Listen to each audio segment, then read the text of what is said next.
Yeah. The whole concept of not like us comes from, I guess, the idea that Drake is cosplaying like different races. He does he does the Jamaican thing. He does the Atlanta thing. He does, he's Mr. International.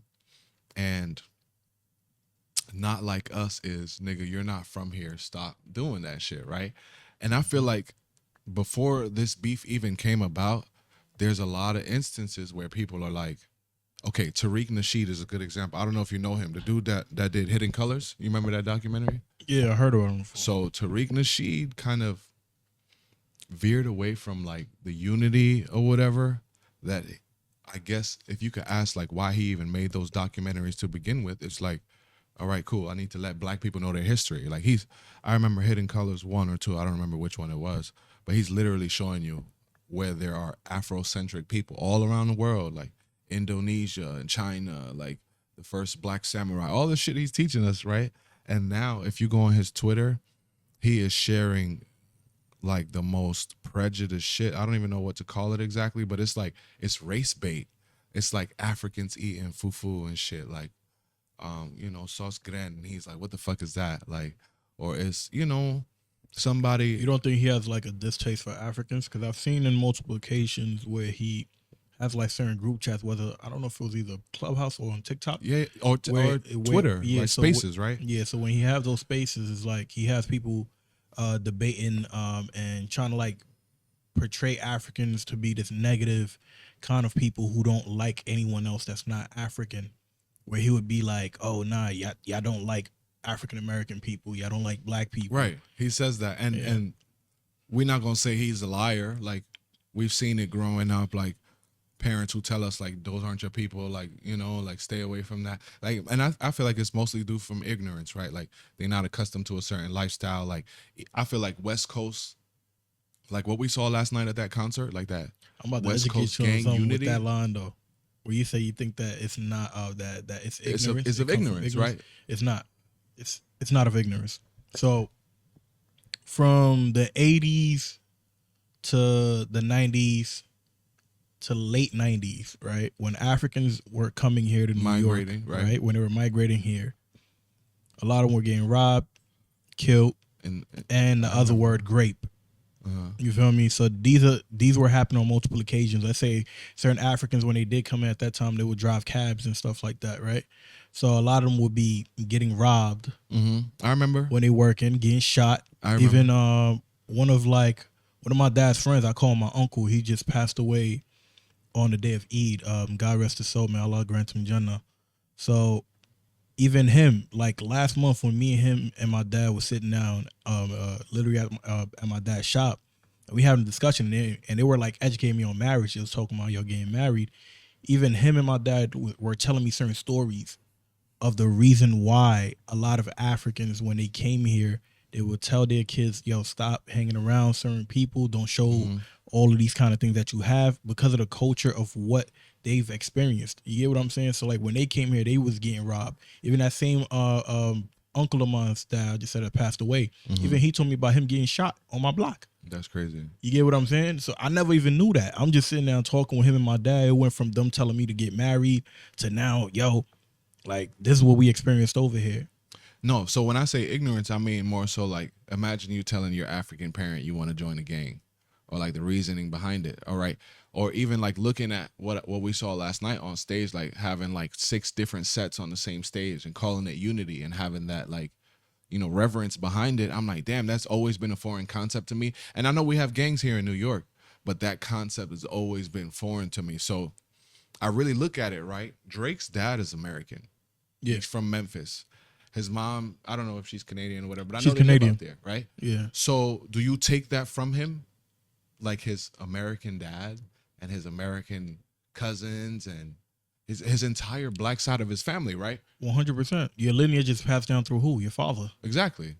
So you take it from him. Yeah, he black. No. So, okay, cool. So we on the same page. And so that brings me back to like us being first generation Africans here in America. Yeah. And that's always been like a misnomer for me. Like, really, what box do we check, right? Because I'm not. Yeah, I spoke on this before too. Are we African Americans? We're in the middle. Oh yeah, you get what I'm saying? Yeah.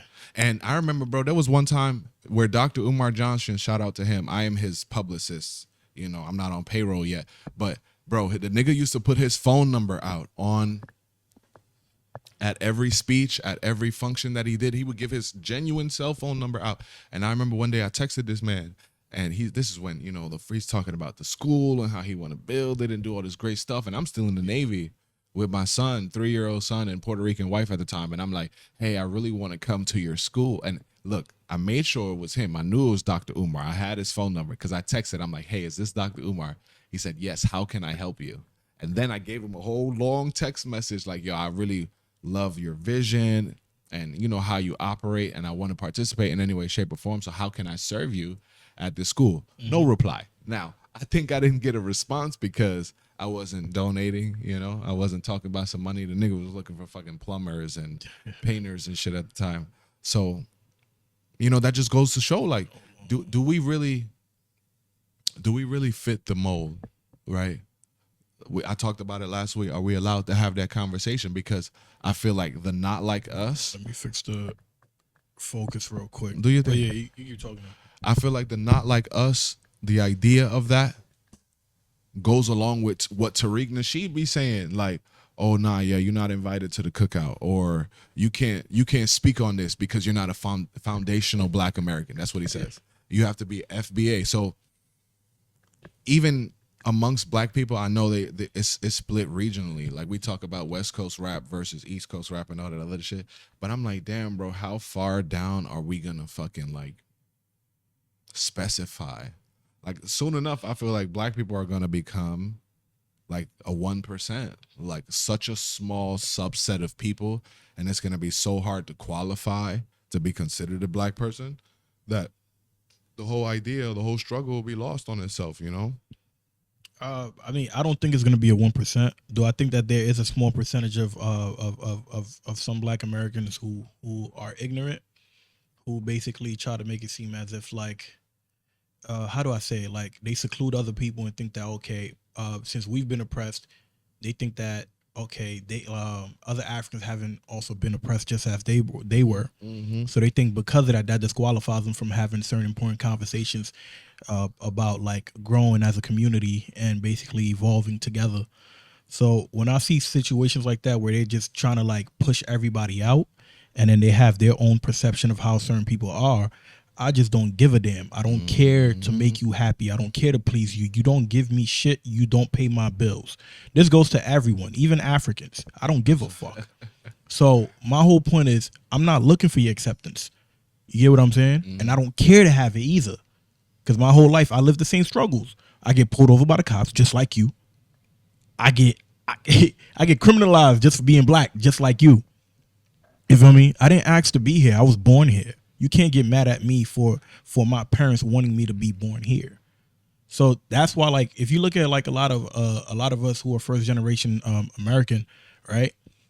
With a lot of us, we have a hard time basically finding balance with who we are and where we come from. Absolutely. And like where we belong, right? Mm-hmm. So when you hang around African Americans, you get told, "Oh man, you're too African." Right. When you hang around Africans, you get told, "Oh, you too American." So now that leaves you in a limbo. That leaves you in a limbo now to figure out, damn, what side do I even fall on at this point?